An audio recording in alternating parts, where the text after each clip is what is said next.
अस्सलाम वालेकुम। Programme night addition में हम आपको खुशामदीद कहते हैं। नाजरीन, नवाज शरीफ के बाद शहबाज शरीफ भी नाअहल हो जाएंगे या फिर नवाज शरीफ की नाअहली ही ख़त्म होने जा रही है?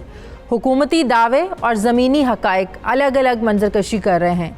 वफाकी वज़ीर इत्तलात फवाद चौधरी ने आज प्रेस कॉन्फ्रेंस की और कहा कि हुकूमत नवाज शरीफ के वापस न आने का ज़िम्मेदार शहबाज शरीफ को मानती है। चूँकि शहबाज शरीफ ने अपने भाई की वतन वापसी की गारंटी अदालत को लिख कर दी थी, इसलिए हाई कोर्ट में उनकी नाअहली के लिए अभी दरख्वास्त दायर करेंगे। क्या कहा फवाद चौधरी ने, ज़रा देखिए।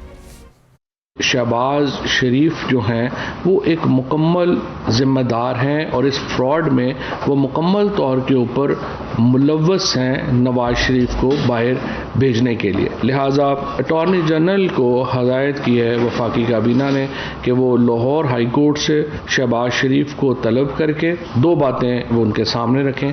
या तो वो अपने दिए गए बयान हल्फी के मुताबिक नवाज शरीफ को पाकिस्तान वापस लाने के इक़दाम करें, दूसरी सूरत में शहबाज शरीफ को डिस्क्वालीफाई किया जाए क्योंकि उन्होंने जाली बयान हल्फी दिया है और ये आर्टिकल 63 की खिलाफ वर्जी है और उसके साथ जो सज़ा है वो भी उनको अकॉर्डिंगली दी जाए। आज फवाद चौधरी ने यह भी कहा कि नवाज शरीफ ने जो रिपोर्ट्स भेजी वो हुकूमत ने मुस्तरद कर दी और नवाज शरीफ की सेहत की हालिया रिपोर्ट्स उनकी पहली रिपोर्ट से मुताबिकत भी नहीं रखती। लेकिन जिन दिनों नवाज शरीफ लंदन जाने की कोशिशें कर रहे थे तो उन्हीं दिनों हुकूमती महकमा सेहत की एक टीम जिनमें डॉक्टर फैसल सुल्तान थे, वज़ीर सेहत पंजाब डॉक्टर यास्मीन राशिद साहिबा मौजूद होती थी। प्रेस कॉन्फ्रेंस करके आवाम को रोज़ बताया जाता था कि आज प्लेटलेट्स कम हैं, आज प्लेटलेट्स ज़्यादा हैं। और फवाद चौधरी और दीगर वज़रा ये कहते थे कि हम सेहत की बुनियाद पर सियासत नहीं करना चाहते, लिहाजा हेल्थ रिपोर्ट्स की बुनियाद पर नवाज शरीफ को मुल्क से बाहर भेजा गया। मगर आज हुकूमत को वही रिपोर्ट्स जाली भी लगती हैं और मनगढ़ंत भी लगती हैं। सवाल ये पैदा होता है कि आज जब हुकूमत नवाज शरीफ की वापसी के लिए उनके भाई शहबाज शरीफ के खिलाफ वादा खिलाफी पर कार्रवाई करने का मंसूबा बना चुकी है, तो क्या उन डॉक्टर्स और अपने उन वज़रा के खिलाफ भी कार्रवाई की जाएगी जो रोज़ाना की बुनियाद पर नवाज शरीफ के बीमार होने, प्लेटलेट्स कम होने, ज़्यादा होने का बताया करते थे और जो चाहते थे कि नवाज शरीफ को वापस भेज दिया जाए। दूसरी बात ये कि 2019 में नवाज शरीफ साहब 8 हफ्तों की ज़मानत पर इलाज की गर्ज से लंदन गए थे। आज 2 साल के बाद हुकूमत नवाज शरीफ की वापसी के लिए आखिर इतनी मुतहरिक कैसे हुई, क्यों हुई 2 सालों के बाद? और नवाज शरीफ को बुनियाद बनाकर शहबाज शरीफ के खिलाफ नाअहली की दरख्वास्त देने के पीछे क्या कहानी है? क्या कोई खौफ है हुकूमत को शहबाज शरीफ से? एक तरफ हुकूमत शहबाज शरीफ की नाअहली के खिलाफ अदालत जाने का फैसला कर चुकी है, तो दूसरी तरफ सुप्रीम कोर्ट बार एसोसिएशन ताहयात नाअहली ख़त्म कराने के लिए अदालत का दरवाज़ा खटखटाने के लिए तैयार हो चुकी है।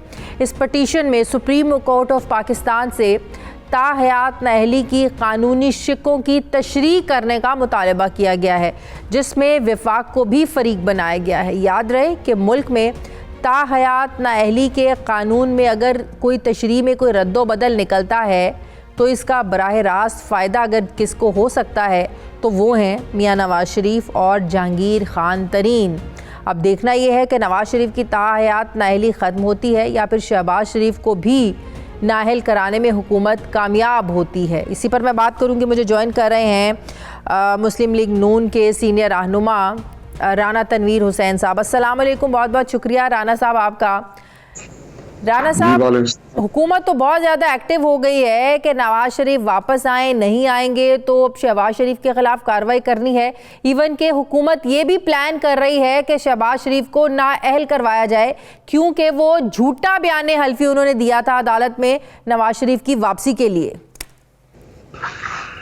शाजिया, देखें, मुझे बड़े हैरानगी होती है कि ये जो एक टीम है एक मस्खरों की, अब मुझे बताएं जो बाहर जाने की बात है मियां नवाज शरीफ साहब की, उनकी जो बीमारी का मसला था उस वक्त इनकी अपनी हुकूमत, इनकी अपनी डॉक्टर्स, इनके अपनी मिनिस्टर सारे और हस्ता के स्पेशलिस्ट हैं फैसल सुल्तान साहब, वो सारे वो कहते थे, सर्टिफाई करते थे कि बाकी वो बड़े क्रिटिकल हैं और उनको जाना चाहिए।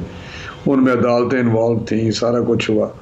तो मैं कहता हूँ इनको शर्म आनी चाहिए ये बात करते हुए। कभी कहते हैं हम इंक्वायरी कराएंगे, अब 2 साल हो गए हैं, आपके बड़े वैलिड क्वेश्चन है इस पर। अब भी ये बात कर रहे हैं जी वो देखें गए हैं। अगर कोई फर्द जुर्म आयद होता है, अगर होता है तो बीच में कोई बात है तो इनके ऊपर होता है अपने खुद पे।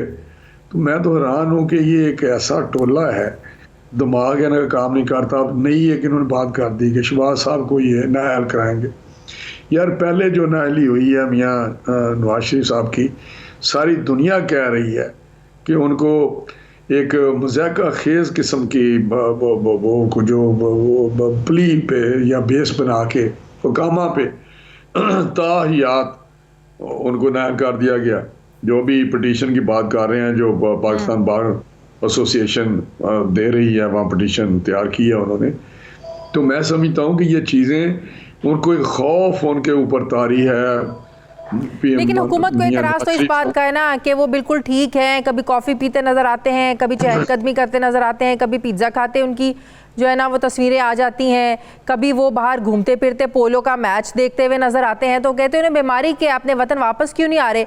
अगर इखलाकी तौर पे मैं आपसे ये पूछ पाऊँ कि 8 हफ्तों के लिए गए थे तो आप लोगों को मुतमईन भी करना चाहिए था, जो सिफारत खाना था वहाँ पर रिपोर्ट्स देनी चाहिए थी, मेडिकल रिपोर्ट जमा करवानी चाहिए थी। हुकूमत का यही तो एतराज़ है कि आप लोगों ने कुछ दिया ही नहीं कि अगर इलाज चल रहा है किस नौयत का चल रहा है, डॉक्टर्स की क्या राय है, कुछ शेयर ही नहीं किया आप लोगों ने। नहीं, हाई कोर्ट में उनकी रिपोर्ट जमा हुई हैं उस अदालत में या रजिस्ट्रार के पास, ऐसी कोई बात नहीं है। उधर भी हाई कमीशन ने भी, इसका जो हाई कमिश्नर था या उस वक्त के जो थे, उन्होंने सर्टिफाई करते रहे उनकी रिपोर्ट्स को। लेकिन देखें जो ये बात करते हैं, मैं समझता हूँ ये अजीब बात करते हैं कि वो चाय पीते हैं, वो फलां, क्या खुदा न खास्ता कोई वो बेड रिडन तो नहीं थे, लेकिन मैं समझता हूँ वो उनकी जो बहुत सारे कॉम्प्लिकेटेड इश्यूज हैं, उनके मल्टीपल हेल्थ इश्यूज हैं और उनकी 2-3 सर्जरी होनी है। कोविड की वजह से लेट हुआ, लेकिन डॉक्टर उनको नहीं अलाउ कर रहे कि वो वापस चले जाएं। लेकिन जो वापस क्यों नहीं आएंगे, वो उन्होंने ये जेलें और ये सारी जलावतनियाँ पहले भी देखी हुई हैं। लेकिन मैं नहीं समझता कि इनके ये खौफ तारी है इनके ऊपर मियाँ नवाज शरीफ साहब का, उसके बाद मियाँ शहबाज शरीफ साहब का। आजकल जो एक पाकिस्तान में आम बात हो रही है वो ये हो रही है कि शहबाज साहब एक अच्छे एडमिनिस्ट्रेटर हैं, वो परफॉर्म करते हैं, डिलीवर करते हैं, उनके टाइम पे गवर्नेंस बड़ी अच्छी थी। तो ये पाकिस्तान को जो इस वक्त क्राइसिस में है, इन्होंने डुबो दिया PTI ने या इमरान खान ने, तो उसको निकाल सकते हैं उस। राना साहब एक बात बताएं, ये बात तो हकीकत है ना कि नवाज शरीफ बाहर हैं, पार्टी को ज़ाहिर है सियासी तौर पर आप लोग को नुकसान तो है कि मुल्क से बाहर हैं, जो सियासत अपने मुल्क में रहकर हो सकती है वो 7 समंदर पार बैठे तो सियासत वो नहीं हो सकती। अब जो हुकूमत प्लान कर रही है कि शहबाज शरीफ को भी नाअहल हम करवाएंगे, तो अगर वाकई इस तरह का हुकूमत को इकदाम करती है, शहबाज शरीफ नाअहल हो जाते हैं, तो ये तो पार्टी के लिए डबल नुकसान हो जाएगा। इंतखाबात आने वाले हैं, फिर बल्दियाती इंतखाबात होने हैं, तो इससे बेहतर नहीं कि नवाज शरीफ ही वापस आ जाए। मैं शायद यही बात कर रहा था कि शहबाज साहब का फोबिया इमरान खान के जहन पे सवार है, क्योंकि बात आज जो पाकिस्तान में हो रही है वो यही हो रही है कि जो कैपेबिलिटी या क्वालिटीज़ शहबाज साहब में हैं, जो इस वक्त मुल्क एक क्राइसिस में है, बुरानों में हैं, दलदल में फंसा दिया इन्होंने माशी तौर पे गवर्नेंस के हिसाब से। पीछे जो मरी में वाक़या हुआ है आप देख लें, कोई हाल ही नहीं है, तो उससे अगर कोई निकाल सकता है वो शहबाज शरीफ साहब है। तो इसमें एक जेन पे इनके जो नर्व्स पे सवार नहीं हो जाता बंदा। अब वो समझता है जिस तरह मियाँ नवाज शरीफ के साथ ज़्यादती की, उनके साथ इंतकामी कार्रवाई करके, या उस वक्त के चीफ जस्टिस ने ये सारा काम किया, तो अब वो समझता है शहबाज साहब से ये भी कर लेंगे। ये उनकी एक जेन की मेरे ख्याल खराबी हो सकती है।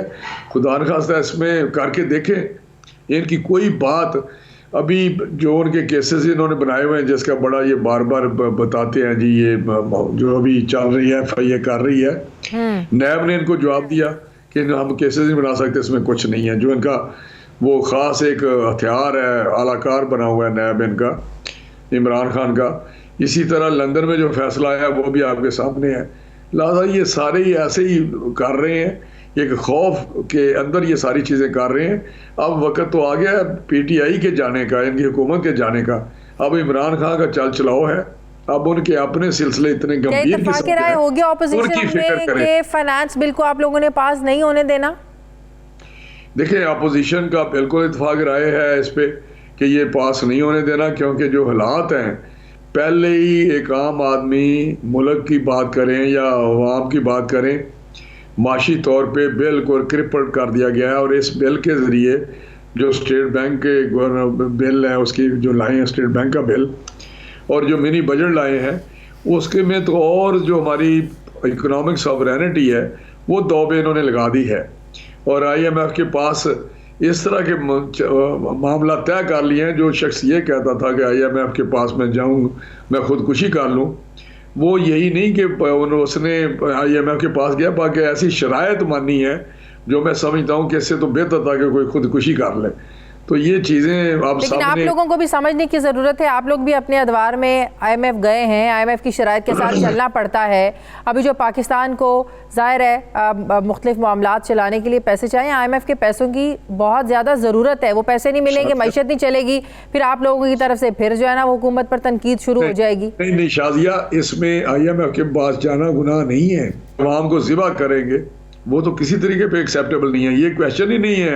IMF के पास तो अब कहते थे, शुरू में दुनिया कहती थी, इकोनॉमिस्ट कहते थे कि आप जाएं IMF के पास। जब इनकी हुकूमत आई है तो इन्होंने ये डटे रहे। आपको पता है कि नहीं हमने और 6 महीने या 8 महीने या 10 महीने ये जो फाइनेंस मिनिस्टर 6 महीने वो असद उमर साहब थे, जिन्होंने सारा 6 महीने बाद उनको निकाल दिया इमरान खान ने। तो मैं समझता हूँ ये चीज़ IMF की बात नहीं, बात उन शराइत की है। और वरना तो IMF के पास 1 अरब के लिए जा रहे हैं कि 1 बिलियन मिलने हैं इनको, वो जो पैकेज है IMF का जी। तो ये चीज़ बड़ी एविडेंस सारी मिल रही है लोगों के पास, बड़ी क्लियरली आ रही है पिक्चर सारी कि हो क्या रहा है हमारे साथ, क्यों ऐसी शराइत मानी जा रही है जैसे पाकिस्तान बिल्कुल बोर्ड डाउन कर जाए उन अदारों के या उन। आखिरी सवाल जरा बताते राना साहब, चेयरमैन नैब के खिलाफ रेफरेंस दायर करने का आप लोग जो इंदिया दे रहे हैं, क्या ये दुरुस्त नहीं है कि वज़ीर आज़म ने चेयरमैन नैब को पार्लिमानी कमेटियों के इजलास में पेश होने से रोका? आप लोग इस चीज़ पर एतराज़ उठा रहे हैं, वो कह रहे हैं मुझे प्राइम मिनिस्टर ने मना किया है। कैसे किसी इजलास में शरीक ना हो? उन्होंने खुद ही लेटर लिखा है कि पहले उन्होंने लेटर लिखा कि हम प्राइम मिनिस्टर ने मेरी जगह किसी और को मुकर्रर किया। उन्होंने लेटर लिख दिया, चेयरमैन नैब वालों ने लेटर भेज दिया कि हम वो लेटर पे ड्रॉ करते हैं। उसमें गलती से प्राइम मिनिस्टर का नाम एक्सीडेंटली और एडवर्टेंटली उसका नाम आ गया था, ये लफ्ज़ है उसमें। तो मैं समझता हूँ कि वो तो खुद ही मान रहे हैं कि मैंने वो एक झूठा जो नाम इस्तेमाल किया प्राइम मिनिस्टर का। ये तो बात सामने आप आ गई है। दोनों लेटर, एक लिखा गया लेटर, दूसरा विड्रॉ किया और ये कहा कि प्राइम मिनिस्टर का नाम गलती से। तो आप लोग आप रेफरेंस दायर करेंगे? नहीं, हम उसको देखेंगे पहले तो। अगर कंडक्ट उनका यही रहा जो कि वो कहते हैं मैं आऊँगा PSC में, तो अगर वो आते हैं PSC में अपनी चीज़ें बताते हैं, फाइनेंशियल मैटर्स हैं और कोई मैटर नहीं है हमारे पास। हमारा मैंडेट जो है उसी तक हम रहते हैं कि भाई हमें फाइनेंशियली बताएं, रिकवरीज का बताएं, और उसमें उनको आना चाहिए, बताना चाहिए वाई इज अ शायद। सही, बहुत बहुत शुक्रिया। मुस्लिम लीग नून रहनुमा राना तनवीर हुसैन साहब मेरे साथ हैं। मुझे ब्रेक लेनी है नाज़रीन, वापस आते हैं एक छोटे से वक्फे के बाद।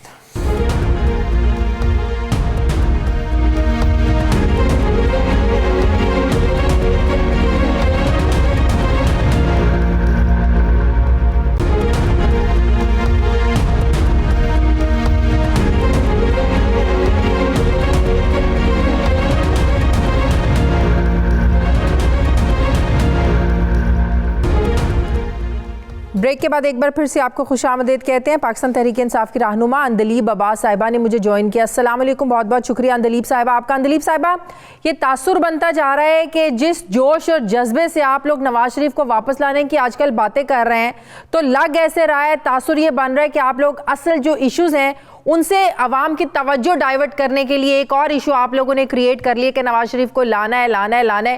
भाई कैसे लेके आने आप लोगों ने नवाज शरीफ को? आप लोग तो पिछले 2 सालों से ये एफर्ट कर रहे हैं। शुक्रिया शाजिया। मेरे ख्याल ये इशू क्रिएट नहीं किया, ये सबसे बड़ा इशू है। ये सबसे बड़ा इशू यही है कि इस मुल्क में खा के पी के लूट के बाहर चले जाते हैं और वहां जाके अपने फ्लैट्स बनाते हैं और फिर जब इक्तदार में डीलें करके वापस आ जाते हैं। आपको पता है कि ये अकाउंटेबिलिटी और इन बड़े लोगों की अकाउंटेबिलिटी, बिकॉज ये 70% करप्शन यही जो बड़े लोग होते हैं यही करते हैं। बहुत इम्पॉर्टेंट है। और ये इसलिए इम्पॉर्टेंट है क्योंकि आपको पता है कि शहबाज शरीफ तो धोखे से आए, उनको कहा गया कि जी अब ये कोरोना आ गया और हुकूमत तो मैनेज नहीं कर पाई, आप आएँ और आप अपने आप को ऑफर करें और आप फिर बन जाएंगे। वो भागे आए, जब भागे आए तो वो सारा फ्लॉप हो गया, कोरोना पाकिस्तान एग्जाम्पल बन गया दुनिया में। फिर वो भाग के जा रहे थे रात के 12 बजे दोबारा लंदन, वहां रोके गए, रंगे हाथों वापस लाए गए। तो अब बहुत बड़ा मसला उनके लिए ये है कि नून लीग लंदन और नून लीग लाहौर के अंदर बहुत बड़ी दरार है और शहबाज शरीफ जो है वो उनको अपोजिशन लीडर के तौर पे भी बहुत इशू आ रहा है। आज जो उन्होंने तकरीर की वो आपने देखा कि उनके अपने लोग उन पे हंस रहे थे, नंबर 1। नंबर 2, हम समझते हैं कि ये बड़ा अच्छा मौका इसलिए है क्योंकि नवाज शरीफ को होम ऑफिस ने कह दिया है कि आपने जो वजूहात दी है मेडिकल, वो आपकी वैलिड नहीं है कि तो आप सबसे पहले तो आप लोगों को अपने जो हुकूमती मेडिकल बोर्ड था उससे पूछना चाहिए, जिसमें आप लोगों के डॉक्टर्स, डॉक्टर यास्मीन, आपकी वजीर सेहत यास्मीन राशिद साहिबा थी, फिर शीरी मजारी रो पड़ी, काबीना ने इजाजत दी, आप लोगों को तरस आ गया, भाई जाने की इजाजत आप लोगों ने दी। आज आप लोग अपने इक़दामात को कह रहे हैं कि वो फ्रॉड से गए हैं, धोखे से गए हैं। अगर हुकूमत को चकमा देकर, फ्रॉड देकर चले गए तो फिर तो आप लोगों की सबसे पहले आंसरेबल तो आप लोगों को होना चाहिए, आप लोगों की हुकूमती जो मेडिकल बोर्ड है उसको होना चाहिए। देखिए शाजिया, एक बड़ी क्लियर चीज है, नवाज शरीफ, शहबाज शरीफ बिल्कुल जेल बर्दाश्त नहीं कर सकते। मतलब मैं ये कहती हूँ कि जब आपके ऊपर इतना स्ट्रेस हो और आपको खौफ हो इतना, और आप हमेशा आपकी हिस्ट्री हो कि जी जब भी आप पे मुश्किल वक्त आता है आप बाहर भाग जाते हैं, सुरूर पैलेसों में रहते हैं, आप तो यूज्ड टू नहीं। आपको एक तो जेल में डाल दिया जाए और फिर आपको शक हो कि जी ये बेटर क्लास जेल जो है ये भी निकल जानी है और मुझे वाकई काल कोठरी में ना जाना पड़े बाकी लोगों के साथ, तो वो स्ट्रेस लेवल से तो प्लेटलेट्स बड़े आराम से जो हैं वो नीचे हो जाते हैं। ये तो स्ट्रेस होता ही है। अब चूंकि उनकी हार्ट कंडीशन भी थी और बाकी कंडीशंस भी थी, ये बिल्कुल पॉसिबल है कि खौफ से उनके प्लेटलेट्स नीचे आए और फिर जब वो वहां चले गए, क्योंकि खौफ नहीं था, अब तो भाग गए हैं, सबको चकमा दे आए हैं, वहां जाके उन्होंने फिरना शुरू कर दिया, उनको प्लेटलेट्स ऊपर हो गए। तो ये बिल्कुल पॉसिबल है। स्ट्रेस में आपको पता है तमाम बीमारियां, तमाम चीजें जो हैं वो आउट ऑफ कंट्रोल हो जाती हैं, चाहे शुगर हो चाहे कुछ भी हो। तो ये चकमा दे के तो नहीं गए ना, फिर उनके प्लेटलेट्स तो यकीनन कम थे ना, फिर तो वो वाकई बीमार हुए, भले ही स्ट्रेस से बीमार हुए, फिर आप लोगों को धोखा तो नहीं दिया, रिपोर्ट तो फिर जेन्युइन थी। नहीं, देखें क्या कहा गया था उनको, 8 हफ्ते कहा गया था, 8 हफ्ते का 1.5 साल तो नहीं कहा गया था। उसके बाद उन्होंने कहा जी कि नहीं मुझसे चला नहीं जाता। वहां जब वो नजर आए कि वो जी कॉफी पी रहे और पिज्जे खा रहे हैं और पोलो मैचेस देख रहे हैं और ये करें वो करें, तो वो होम ऑफिस यूके ने कहा कि भाई जाएं, आप वापस जाएं। यहां तो अदालतों ने, अब मसला क्या है, मसला है कि इनका गारंटर है शहबाज शरीफ। शहबाज शरीफ ने एक एफिडेविट दिया हुआ है। अब चूंकि होम ऑफिस ने भी इसको कंफर्म कर दिया है कि वो अब मेडिकल जो रीजन ये दे रहे हैं इट इज नॉट वैलिड, तो अब हमारा जो लीगल केस है वो हमारे अपने ख्याल में बहुत स्ट्रांग है। तो आप लोगों ने 2 साल तक इंतजार क्यों किया? जाएगा फिर तो और अगर लीगल केस अब जीत गए, छुट्टी 8 हफ्ते की थी, आपको 10-12 हफ्तों तक इंतजार करके जो कार्रवाई या जो तेजी आप लोग आज 2 साल के बाद दिखा रहे हैं, ये तो आपको 10-12 हफ्तों में दिखा देनी चाहिए थी। फिर छुट्टी तो 8 हफ्तों की मिली थी। मैं आपसे बिल्कुल एग्री करती हूं कि हमें उस वक्त कोई ना कोई इकदाम लेना था। शायद I am not a lawyer, हो सकता है कि इस वक्त जो लीगल एनवायरनमेंट है वो ज्यादा कंड्यूसिव हो और लीगली आप समझते हो कि अब हमारे केस का जो है वो बहुत बेहतर चांस है, तो इसलिए आप कर रहे हो। मैं चूंकि इस लीगली इसको नहीं जानती, मेरा अपना ख्याल है कि चूंकि यूके ने अब ये जजमेंट दे दी है तो इससे यूके की वो जो है बात, उससे हमारे केस को प्रूव करने में और शहबाज शरीफ को पकड़े जाने में और नवाज शरीफ को लाने में ज्यादा मदद हासिल होगी।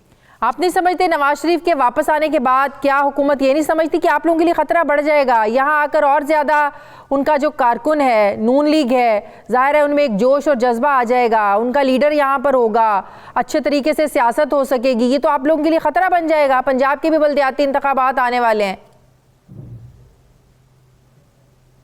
मुझे शाजिया ये बताएं, ख्वाजा आसिफ का वो जो डायलॉग है जो आप लोगों ने 10 दफ़ा चैनल पे किया, उन्होंने कहा जी 100 लोग नहीं गए नवाज शरीफ के साथ जेल उसको छोड़ने। उन्होंने कहा जी एयरपोर्ट पे लोग नहीं गए, शहबाज शरीफ गायब हो गया मॉल रोड से।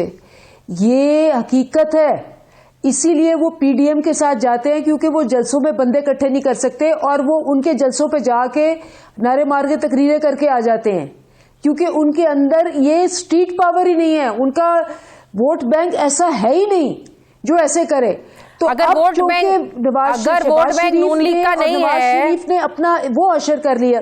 अब तक तो फिर जितने ज़िमनी इंतखाबात हुए ये तो फिर तहरीक इंसाफ को जीतने चाहिए थे, ये तो नून लीग को जीतने ही नहीं चाहिए थे। फिर बल्दियाती इंतखाबात में जो आप लोगों का हाल हुआ, नून लीग ने क्लीन स्वीप किया, फिर तो ये सारी जीत आप लोगों के हिस्से में आनी चाहिए थी। इसका मतलब वोट बैंक तो आज भी मौजूद है नून लीग का। देखिए वोट बैंक, मैं ये नहीं कह रही कि उनका बिल्कुल नहीं है, मैं ये कह रही हूं उनका वोटर एक डिफरेंट टाइप का है, नंबर 1।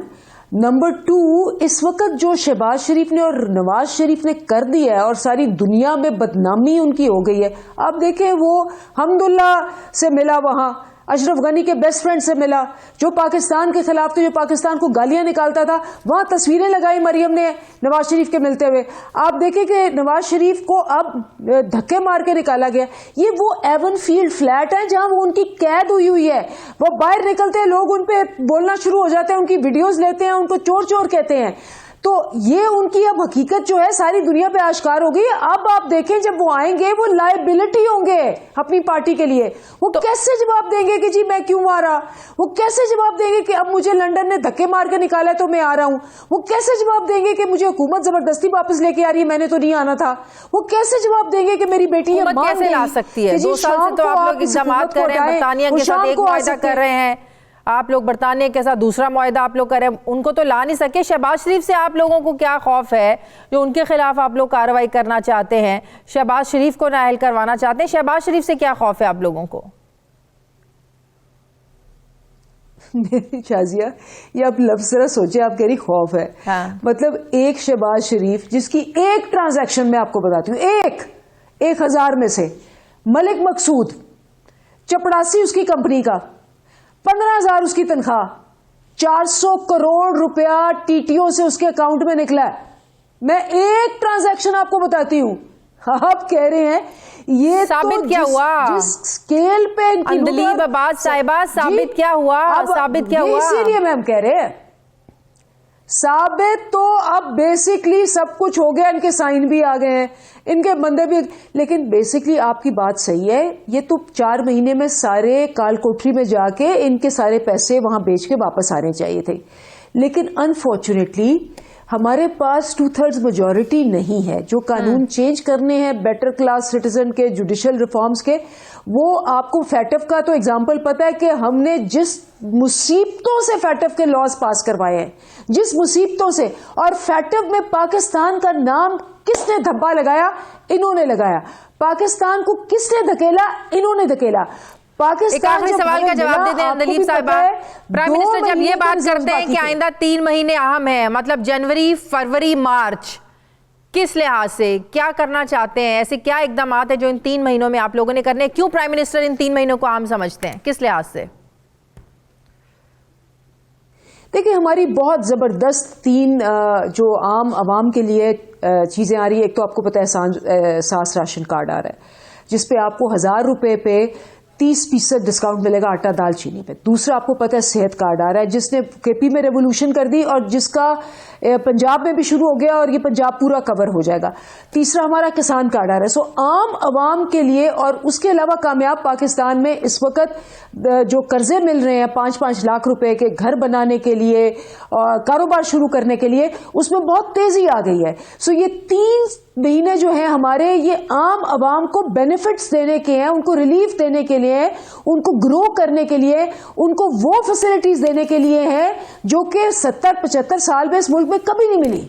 बहुत बहुत शुक्रिया। पाकिस्तान तहरीक इंसाफ की रहनुमा अब्बास साहिबा मेरे साथ ही। मुझे ब्रेक लेनी है नाज़रीन, वापस आते हैं एक छोटे से वक्फे के बाद।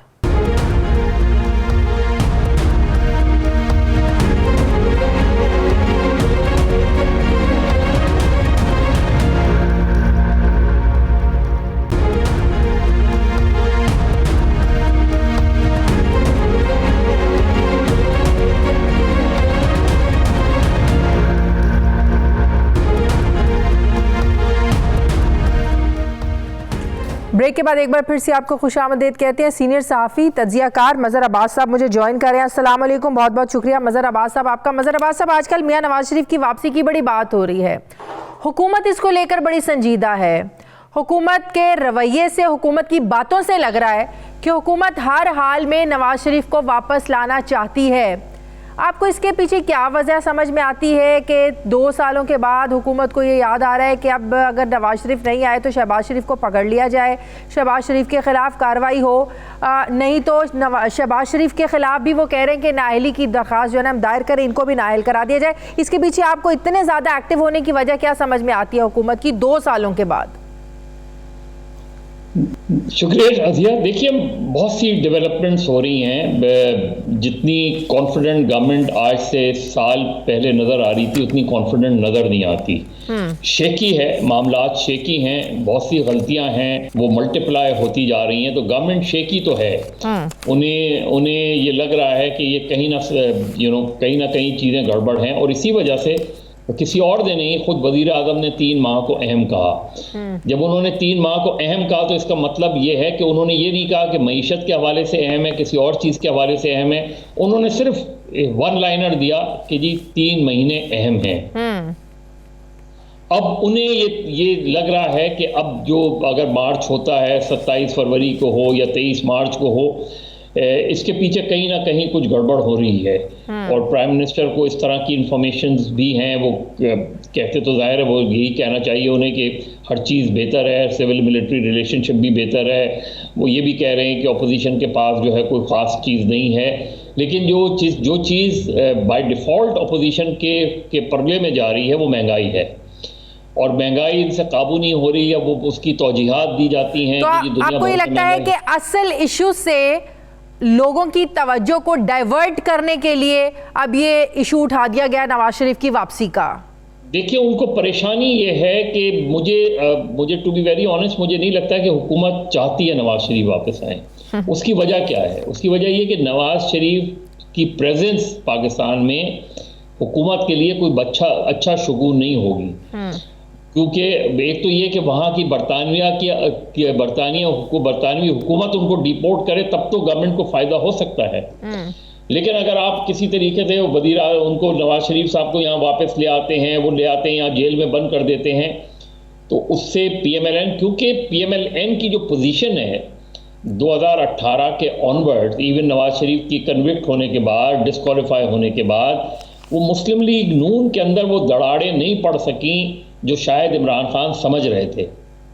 मुस्लिम लीग नून इंटैक्ट नज़र आती है, वो मुसलसल जो बाई इलेक्शंस हैं वो जीत रहे हैं। ये भी रिपोर्ट्स हैं कि बल्दियाती इलेक्शन अगर होते हैं तो मुस्लिम लीग नून, बावजूद इसके कि 2 बयानियों की जंग रही है, बावजूद इसके कि शहबाज शरीफ मुफाहमत की सियासत पर आज भी चलने पर यकीन रखते हैं, और जो मरियम नवाज साहिबा वो ज़रा मुज़ाहमत पर ज़्यादा यकीन रखती हैं। सब चीज़ों के बावजूद at the end of the day PMLN के अंदर Nawaz Sharif is the final authority. तो ये इस चीज़ को कहीं वो ब्रेक नहीं इसको कहीं ब्रेक नहीं कर सकी, गवर्नमेंट हो या दूसरे हो, वो इसे ब्रेक नहीं कर सके। आपने चलाया, मीडिया में भी इस चीज़ का डिस्कशन हुआ, कॉलम्स भी लिखे गए कि जी 2 बयानिए हैं, एक शहबाज शरीफ का और एक शदीद इख्तलाफात है मुस्लिम लीग नून के, लेकिन हमें at the end of the day Muslim league Noon intact नज़र आती है। इलेक्शन में वो गए, बाई इलेक्शन में गए तो एक पार्टी के तौर पे गए, अंदर ज़रूर होंगे, चीज़ें होंगी, शिद्दत इख्तलाफात भी होंगे, सब कुछ। तो हुकूमत वाकई में ये भी चाहती है कि शहबाज शरीफ को भी जो है ना वो नाअहल करवा दिया जाए? अपनी आप इनकी 3 सालों की कारकर्दगी देख लें, कोई ज़्यादा मुतासर कुन नहीं है, इत्मीनान बख्श, तसल्ली बख्श नहीं है, तो इसलिए शहबाज शरीफ को भी रास्ते से हटाना चाहती है।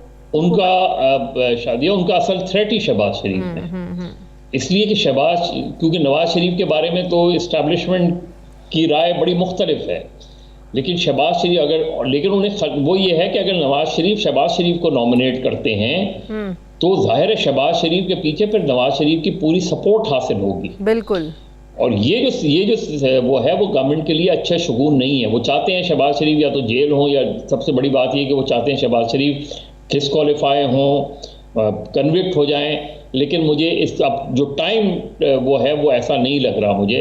और यही हुकूमत की परेशानी है, क्योंकि मुस्लिम लीग नून अगर इस अंदाज में इलेक्शन में जाती है, इस अंदाज में बल्दियाती इलेक्शन में जाती है, कि नवाज शरीफ भी बाहर हैं, मरियम नवाज भी एक्टिव हैं, शहबाज शरीफ भी एक्टिव हैं, तो फिर पीटीआई के लिए प्रॉब्लम्स हैं। तो इसका मतलब है इमरान खान साहब ने जो बात की थी कि राह हमवार की जा रही है नवाज शरीफ को वापस लाने की, उस बात में वजन था। ऑल्दो DGISPR ने तमाम बातों की तरदीद की, लेकिन हवा में तो बात नहीं की थी इमरान खान साहब ने। कहीं ना कहीं इसके पीछे कोई लॉजिक, कोई मालूमात तो थी।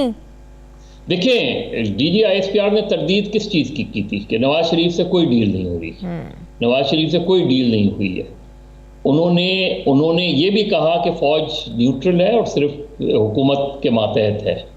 अब ये जो न्यूट्रल चीज़ है, यही बाज़ गवर्नमेंट्स को परेशान करती है। जब फौज न्यूट्रल होती है, न्यूट्रलिटी फौज की पॉलिटिकल सेंस में कह रहे हैं कि जब पॉलिटिकल सेंस में न्यूट्रलिटी होती है तो लोगों को ये लगता है कि इसका मतलब ये है कि हुकूमत के हद से सियासी तौर पे हाथ पीछे कर लिए गए कि जाएं जी, आप अपनी परफॉर्मेंस पे खुद ही जवाब दें, आपको लोग पसंद करते हैं तो लोग आपको वोट देंगे, नहीं करते। एक वो मौका होता है कि जब सिचुएशन ऐसी बनाई जाती है कि इसको हुकूमत में लाना है, और एक वो मौका होता है, वो कहते हैं कि जी अब आपने पूरे 5 साल कर लिए हैं, 3.5 साल हो गए, 4 साल हो गए, अब अगर अगले इलेक्शन में आपके खिलाफ वोट ऑफ नो कॉन्फिडेंस आता है तो हम उसमें इंटरफेयर नहीं करेंगे। अगर पंजाब में चीफ मिनिस्टर के खिलाफ वोट ऑफ नो कॉन्फिडेंस होता है, हम उसमें इंटरफेयर नहीं करेंगे, हम किसी को नहीं रोकेंगे या किसी को वो करेंगे। तो दो मुख्तलिफ पोजीशंस होती हैं। तो मेरा ख्याल है इमरान खान, अभी मुझे ज़ाती तौर पे नहीं लगता कि इमरान खान कहीं जा रहे हैं, मुझे ज़ाती तौर पे नहीं लगता कि हुकूमत टॉपल होने जा रही है, लेकिन मुझे ये ज़रूर लगता है कि हुकूमत बहुत कमज़ोर होती जा रही है। मरी जैसे सानियात भी इस हुकूमत को कमज़ोर कर रहे हैं मज़हर अब्बास साहब? Not really. मरी जैसे सानियात एक वक्ती चीज़ होती है, उसमें आता है, ज़ाहिर है गवर्नमेंट को ये जिम्मेदारी लेनी चाहिए थी, माजरत करनी चाहिए थी लोगों से। अल्टीमेट तो रिस्पॉन्सिबिलिटी गवर्नमेंट की बनती है इस हवाले से, क्योंकि उन्हीं को सब कुछ करना था। यानी पहले भी अलर्ट आ गया था, उससे पहले कुछ इक़दाम करते, लेकिन अगर फ़र्ज़ करें नहीं भी हुए थे तो इमरान खान का ट्वीट ये होना चाहिए था कि मैं as a chief executive of Pakistan, मैं आपसे माजरत करता हूँ, माफ़ी मांगता हूँ और आपको यकीन दिलाता हूँ कि गवर्नमेंट ऐसे इक़दाम करेगी कि आइंदा इस तरह के वाक़यात नहीं होते हैं। ये एक रद्द-ए-अमल होता है, ये नहीं होता। लेकिन हम तो कहीं ना कहीं खुश हो रहे थे, हुकूमत तो खुश हो रही थी कि जो टूरिज्म है वो बढ़ रही है। बताया जा रहा था कि हाँ, आपने फवाद चौधरी साहब का वो ट्वीट देखा होगा, तो ये लोग तो क्रेडिट ले रहे थे। हाँ, नहीं, वही मैं कह रहा हूँ कि उसके बाद चले एक हो गया ना हादसा। जाहिर है गवर्नमेंट ने खुद तो लोग यानी हम लॉजिकली अगर हम देखें तो एक तूफान आया और उसमें लोग मर गए, तो आपकी बद इंतजामी तो इस्टेब्लिश हो गई। तो उसका तरीका क्या है? उसका इमीडिएट तरीका ये कि गम और गुस्सा किस वजह से कम किया जाता है? इसलिए कि आप फिर अनपॉपुलर, वैसे ही ऑलरेडी महंगाई से लोग परेशान हैं, अब इस तरह के वाकयात में भी आप ये इस तरह के ट्वीट्स करते रहें कि जी देखें पिछली गवर्नमेंट, हर चीज़ में पिछली गवर्नमेंट को वो नहीं करते। आपको सीधी बनती थी कि आई एम सॉरी, सीधा बनता था कि हम पूरी कोशिश करेंगे कि आइंदा ऐसे वाकयात नहीं, और जो भी इसके जिम्मेदार हैं उनको सज़ा दी जाएगी। लेकिन मैं एज ए प्राइम मिनिस्टर जो है लोगों से माजरत करता हूँ, माफ़ी मांगता हूँ। उससे आपका इमेज कम नहीं होता, आपका कद घटता नहीं है, बहुत बढ़ता आपका कद। बिल्कुल सही। अगर ज़िमनी इंतखाबात की बात करें तो हमने तो हमेशा यही देखा है कि ज़िमनी इंतखाबात हमेशा वही जो इक़्तिदार में होती है हुकूमत वही ज़िमनी इंतखाबात देखती है, लेकिन हमने तहरीक इंसाफ के दौर में ज़रा मुख्तलिफ देखा है। आप देखें कि 20 के करीब ज़िमनी इंतखाबात हुए, जिसमें तकरीबन 5 से 6 ज़िमनी इंतखाब ये तहरीक इंसाफ जीती है। तो क्या ये इस बात का इंदिया है कि आने वाले इंतखाबात के लिए अवाम कुछ और सोच रहे हैं, अपना माइंड सेट वो बदल रहे हैं? देखिए शादिया, आम इंतखाबात की जो कैंपेन होती है वो बिल्कुल मुख्तलिफ होती है। हम उसे एक ट्रेंड तो हमें नज़र आता है, एक फ़ज़ा नज़र आती है कि लोग किसी भी इलेक्शन में आपको सपोर्ट नहीं कर रहे, आप नहीं जीत रहे, बाय एंड लार्ज आप इलेक्शन हार रहे हैं, आप अपने होम ग्राउंड पे हार गए, तो एक फ़ज़ा तो आपके ख़िलाफ़ बनती होती है। अब इमरान खान के पास जो वक्त है, उस वक्त में वो ऐसे क्या इक़दाम कर सकते हैं कि जिसकी बिना पे लोग कहें कि नहीं इनको एक और मौका दिया जाए, नहीं इनको एक और चांस दिया जाए। ये इमरान खान का असल इम्तिहान है। और फिर वो अपनी मार्केट कैसे करेंगे? यानी पहले 2018 की मार्केट बहुत आसान थी, 2022 या 2023 की मार्केट बहुत मुश्किल है। आपके ख्याल में इनके पास ऐसी कोई स्ट्रॉन्ग अच्छी क्वालिटी प्रोडक्ट नहीं है जिससे ये सेल कर सकें? देखिए, इनके पास ये जो मुख्तलिफ कार्ड्स हैं यही हैं। अब उन कार्ड्स की बुनियाद पे लोग कितना इनको वो करते हैं ये देखना है। सेहत कार्ड हो गई, किसान कार्ड हो गए, जो है और जितने वो कर रहे हैं, कर्जे दे रहे हैं, शायद उसमें और इजाफा कर दें ये उन चीज़ों में, हाउसिंग। क्योंकि फिर जब at the end of the day जब आप दोबारा इलेक्शन में जाएंगे तो फिर लोग कहेंगे कि आपने कहा था कि मैं आते ही 6 महीने में मईशत बेहतर कर दूंगा, आपने कहा था कि मैं आते ही सिविल रिफॉर्म्स करूंगा, आपने कहा था मैं आते ही पुलिस रिफॉर्म्स करूंगा, आपने कहा था कि मैं आते ही एहतसाब का एक मजबूत इदारा बनाऊंगा। हमें कोई भी चीज़ नज़र नहीं आई, चीज़ें डिक्लाइन। हाँ, आपने हेल्थ कार्ड, सेहत कार्ड दिया, अच्छा था, एहसास कार्ड दिया, अच्छा है, उसका लोगों को कम से कम फ़ायदा हो रहा है, लेकिन उसका और ज़्यादा फ़ायदा होता अगर महंगाई ना होती। बिल्कुल सही। महंगाई की वजह से लोग जो है, जाहिर है उसमें कोविड में इस गवर्नमेंट ने बड़ी अच्छे अंदाज में कोविड से जो है टैकल किया, इसमें कोई शक नहीं है। और वो लेकिन जब आपके ऊपर पड़ जाती है ना, तो मुझे ये ना कहें कि दुनिया भर में महंगाई हो रही है, मैं नहीं मानूंगा, इसलिए कि मेरा घर, मुझे तो यहाँ एक चाहे आप उसको सेल्फिश से, मुझे एक आम आदमी को तो ये है कि भाई मेरे पास जो है वो मैं 2 रोटियां खाता था, मैं 1 रोटी खाता हूँ। बिल्कुल सही। अगर महंगाई और बढ़ी तो मैं आधी रोटी खा लूंगा। तो ये जो, और फिर आपकी तरफ से क्या आता है जी, देखें इतने लोग तफरीह करने जा रहे हैं, आम आदमी का तो कोई मसला ही नहीं है, महंगाई तो है ही नहीं है।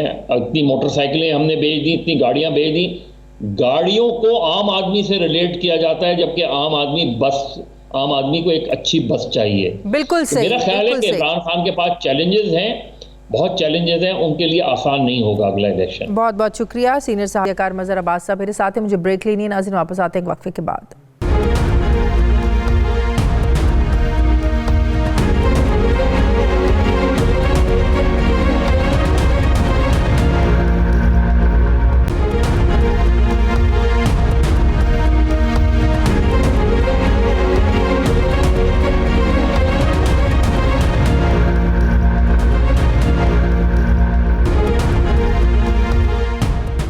ब्रेक के बाद एक बार फिर से आपको खुशामदीद कहते हैं। सुप्रीम कोर्ट बार एसोसिएशन की तरफ से ताहयात नाअहली ख़त्म करने के लिए तशरीह का जो मुतालबा है, इसके लिए दरख्वास्त तैयार कर ली गई है। और दूसरा, शहबाज शरीफ को नाअहल करने का जो मामला है, इस पर कानूनी ऑप्शंस है क्या, इस पर मैं बात करूंगी। जो माहिर कानून राजा आमिर अब्बास साहब ज्वाइन करें। अस्सलाम वालेकुम, बहुत बहुत शुक्रिया आमिर अब्बास साहब आपका। सबसे पहले तो ये बताइएगा कि हुकूमत ये कह रही है, फवाद चौधरी साहब ने आज ये कहा कि उन्होंने झूठी ज़मानत दी शहबाज शरीफ ने कि वो अपने भाई को 8 हफ्तों में वापस लेके आएंगे 8 हफ्तों के बाद, लिहाजा ये आर्टिकल 63 की खिलाफ वर्जी है। इस चीज़ को बुनियाद बनाकर वो नाअहली की दरख्वास्त करेंगे शहबाज शरीफ की। क्या वाकई इस चीज़ पर नाअहली हो सकती है शहबाज साहब की? देखिए, उन्होंने कोई एफिडेविट तो नहीं दिया, उन्होंने कोई हल्फनामा नहीं दिया, उन्होंने एक अंडरटेकिंग दी है कि जनाब मैं लाऊंगा और मैं इसका पाबंद दूंगा। तो अगर वो नहीं लाते तो इसमें उनके खिलाफ चले आप ये कर सकते हैं कि जी उनकी जायदाद वगैरह कोई जब्त करें, कोई चीज जब्त करें, लेकिन आप उनको ये डिक्लेयर करवाना बड़ा मुश्किल है कि वो सादिक और अमीन नहीं रहे और आर्टिकल 62-63 के उसमें जुमरे में आते हैं और उन्हें डिस्क्वालीफाई किया जाए।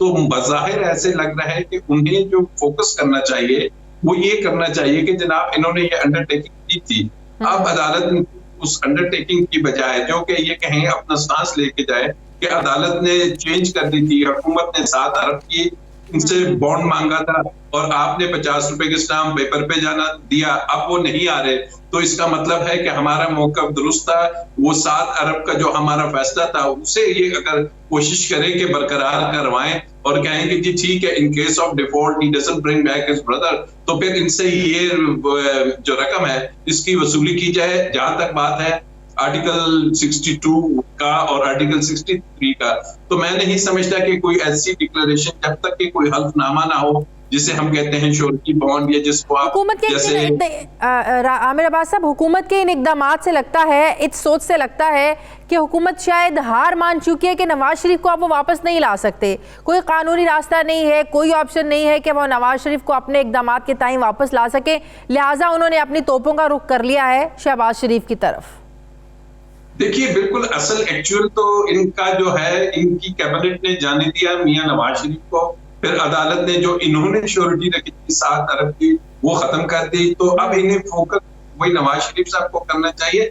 जहां तक शहबाज शरीफ का है, तो हुकूमत अगर कहती है, वो ओपन और शट केसेस दिखाती है और वो जो मनी लॉन्ड्रिंग की बातें करती है, तो उसमें शहबाज शरीफ साहब का केस का ट्रायल तेज करें और उसमें उसको हतमी नताइज तक पहुंचे।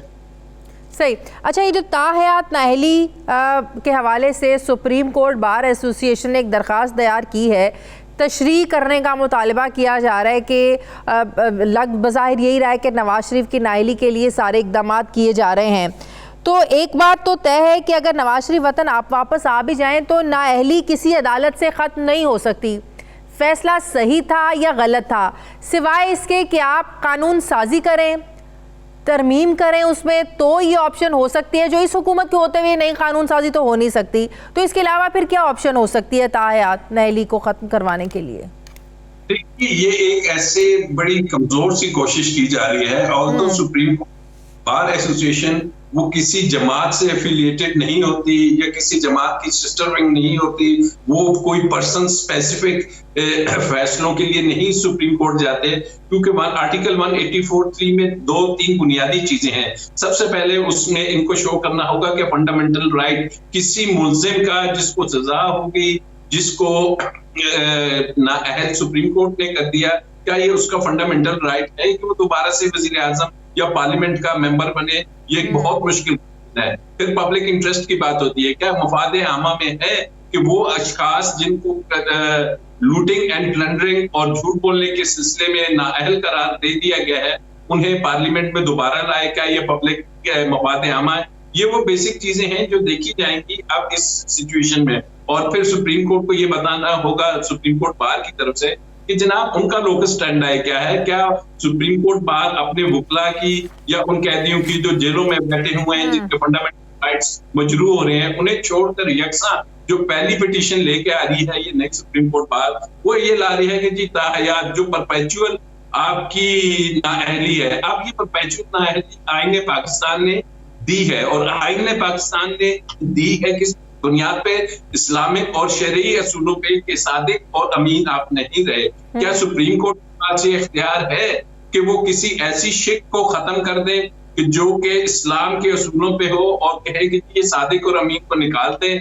इसका वाहिद रास्ता यही है, जो आपने अपने इंट्रो में भी कहा कि इससे पहले भी शाजिया ये केसेस आए थे जब ये पार्लियामेंटेरियंस को इन्होंने नाअहल किया था।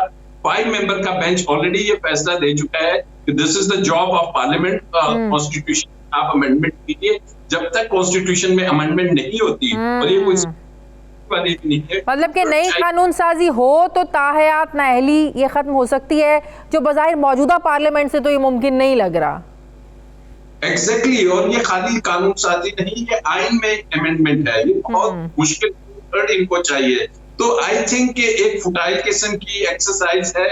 इससे ये होगा कि जनाब सुप्रीम कोर्ट बार जब ये सवालात के जवाब देगी वहां पे सुप्रीम कोर्ट में, और सबसे बड़ी बात है कि जब बेसिक क्वेश्चन पूछा जाएगा किसका फंडामेंटल राइट है, और क्या ऐसा शख्स के, अगर ये नून लीग की बात हो रही है नवाज शरीफ की, कि जो अदालतों से मफरूर है, जो शख्स इस मुल्क की ही अदालत का एब्सकॉन्ड कर चुका है, ऑर्डर नहीं मानता, क्या उसके लिए इस किस्म की कोशिश करनी? क्या ये हमारे मुल्क का आइन या हमारे मुल्क की अदालतें इसमें इन्वॉल्व होंगी? तो मुझे लगता है कि इस पिटीशन में कोई ज्यादा इसमें जान नहीं नजर आ रही, और ये सबमिट कराना भी काफी मुश्किल होगा, चलना और फैसला। और अब देखिए, मरीम नवाज की अपीलें ज़ेर समाअत हैं। अब अगर मरीम नवाज की अपीलों का अगर हम जायजा लें तो इन अपीलों के फैसले से ही लगता है कि नवाज शरीफ की जो वापसी है वो मुमकिन हो सकती है, क्योंकि अगर एहतसाब अदालत मरीम नवाज के फैसले के ख़िलाफ़ उनकी अपील को मंजूर कर लेती है, मंजूर हो जाती है, तो फिर रास्ता आसान हो सकता है नवाज शरीफ की वापसी का, क्योंकि ज़ाहिर है अगर एक मुजरिम साथी आपका बरी हो जाए तो उसको बुनियाद बनाकर दूसरे को भी तो फ़ायदा मिल सकता है। तो ये आप समझते हैं रास्ता हो सकता है? हाँ जी, ये बिल्कुल एक वो है कि फार फ्लंग को जिसको कहते हैं ना, कि हम ऐसे ही सोच रहे हैं। सबसे पहली बात तो है कि प्रिंसिपल अक्यूज्ड कौन है? क्या मरियम बीबी पब्लिक ऑफिस होल्डर थी? नहीं। क्या सफदर थे? नहीं। पब्लिक ऑफिस होल्डर थे मियां नवाज शरीफ, और मरियम बीबी को सजा होती है कि जी उन्होंने वो जो प्रॉपर्टीज थी उसको छुपाने में एक रोल अदा किया था, इससे आगे का रोल नहीं है। मियां नवाज शरीफ को बताना होगा कि जनाब मैंने ये जो मेरे बच्चों के फ्लैट्स हैं कि वही दोबारा बात आएगी कि ये है वो जराए, यहाँ से पैसा बनाया, यहाँ से हमारी इनकम जनरेट होती थी, इस रूट से जाती थी। This is what Mian Nawaz Sharif has to say. और नवाज शरीफ साहब का केस मरियम बीबी के केस से इंतहाई मुख्तलिफ है। मरियम बीबी सिर्फ मदद करने की हद तक, प्रॉपर्टीज को छुपाने की हद तक। बहुत बहुत शुक्रिया राजा आमिर अब्बास कानून मेरे साथ है। नाज़रीन, हमारे प्रोग्राम का वक्त ख़त्म हो गया। फीडबैक ज़रूर दीजिएगा, अपना ख्याल रखिएगा। मुझे इजाज़त दीजिए, अल्लाह हाफिज़।